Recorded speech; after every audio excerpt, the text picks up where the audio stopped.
አንድ ነገር ልንገራችሁ።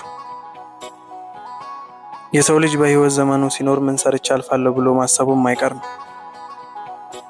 ብዙዎቻችን የድህነትን ሰንሰለት ለመበጠስ የምንወጣው ዳገትና የምንወርደው ቁልቁለት፣ የሚፈራረቅብን ዝናብና ፀሐይ ለአብዛኞቻችን የማይቀር ግዴታ ነው። ድካም አለው፣ ስቃይ አለው። ብዙ ለሰው መነገር የማይችሉ ነገሮች ብንናገረውም ከንፈር ከመምጠጥ ውጭ አማራጭ ስለማይኖራቸው ዋጥ አድርገን መኖራችንን ለሚፈልጉ ቤተሰቦቻችንና መኖራችንን ለማይፈልጉ ጠላቶቻችን ስንል የማይቻለውን እየቻልን እንኖራለን። ነገር ግን መቻል ማሳካት የምንፈልገውን የምንደርስበት አንዱ መንገድ ነው። የሰው ልጅ የሚፈልገውን ነገር ለማግኘት የማይፈልገውን መሆን አለበት። ስኬት ብዙ ውጣ ውረዶች አሉት። ስኬት ባለቤቱን ነው የሚመስለው። እያንዳንዱ ሰው በልፋቱና በጥንካሬው ልክ ነው የሚያገኘው።